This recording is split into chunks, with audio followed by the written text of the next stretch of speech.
I hope to be able to prove to any rational person, any right-thinking human being, that not only that there is a God who has created all of us and sustains the universe in which we exist, but also that God has sent to human beings guidance through which and by which we can live our lives and earn His pleasure in this life and the next. Now, for many people, the whole idea that you could prove a religion to be true is a strange idea. For many people, religion, they imagine, is supposed to be something mysterious, incomprehensible.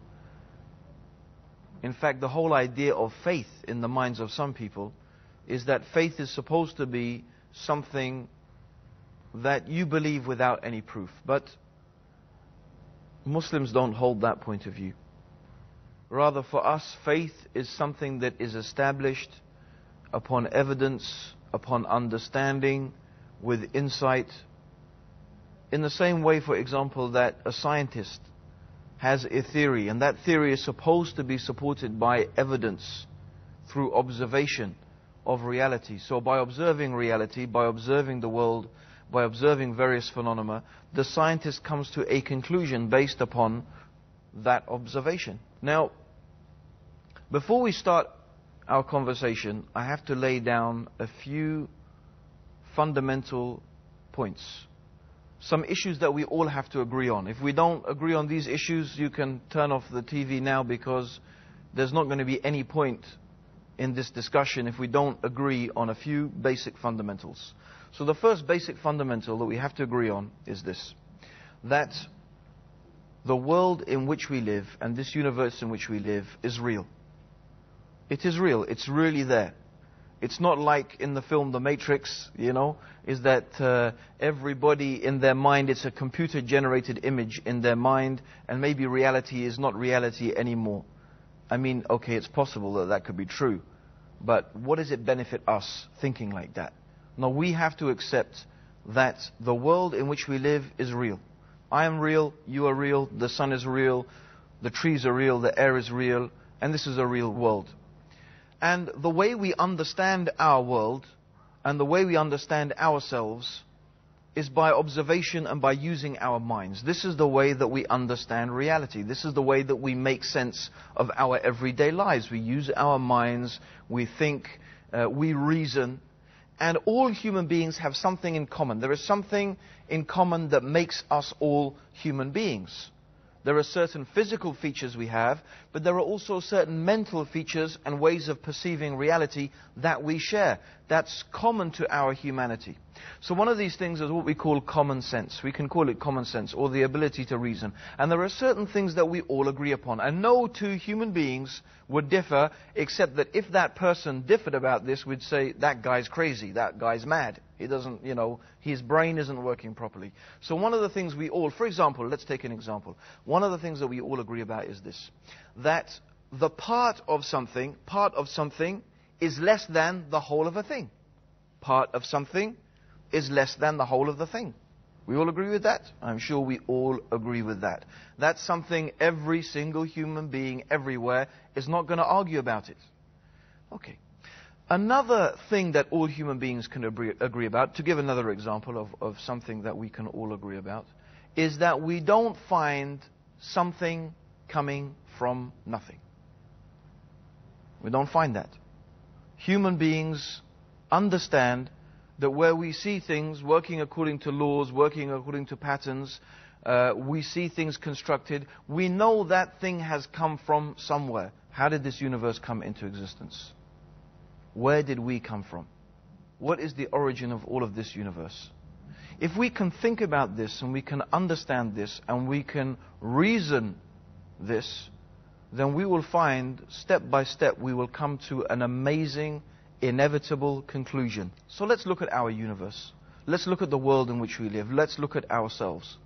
What we find when we observe the universe, when we observe ourselves, and we observe the world around us, we find that things are not only working according to laws and they're working according to systems and patterns, but These laws and these systems and patterns are amazing in their intricacy and their detail.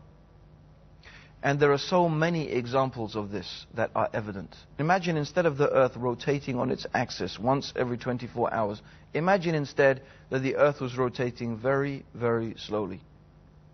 And in fact, a day was not a day, but it was what is now equivalent of 30 or 40 years. So what would you find? You would find that one part of the earth's surface would be almost constantly exposed to the sun. The other part of the earth's surface would be in darkness. The consequence of that would be one side of the earth would be superheated, the other would be supercooled. It would not be possible for life to exist. If there was not an ozone layer protecting us from the harmful effects of the sun's radiation, life on the earth would not exist. Could this perfect combination of gases, of movement, of various aspects, and I've just mentioned a few, be a product of some random event, of chance and coincidence?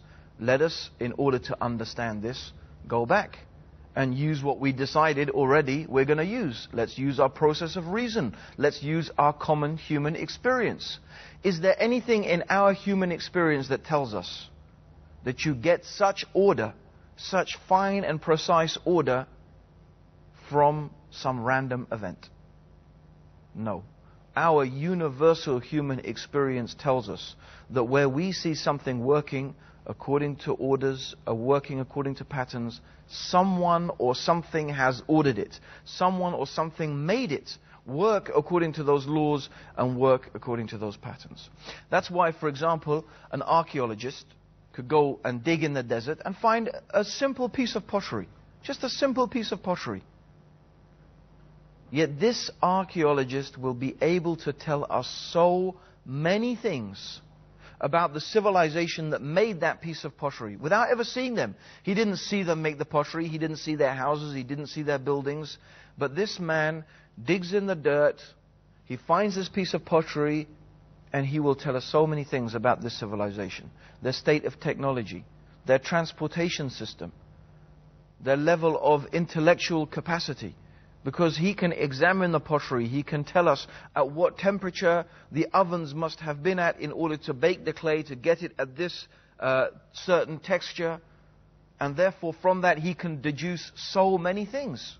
So for this archaeologist, the existence of this piece of pottery is conclusive proof of the existence of the people and the intelligence and the civilization that made it. If I was to say, for example, my mobile phone here, what is this mobile phone made of? Essentially, what is it made of? Two things. Silicon, which is sand, and plastic, which is oil.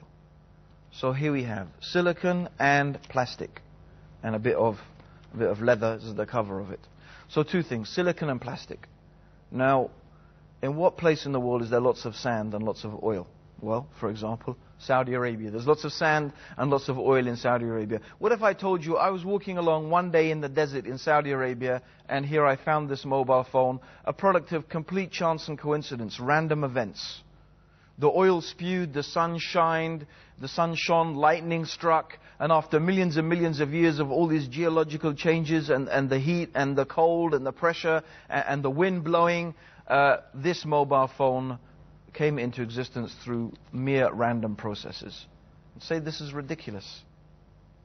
Yet the human mind, the human brain, is infinitely more complex than a mobile phone, than even the world's fastest supercomputers. The human brain is infinitely more complex and has a huge capacity for computing power beyond what any human being has been able to make so far in terms of computers. It's an amazingly sophisticated machine.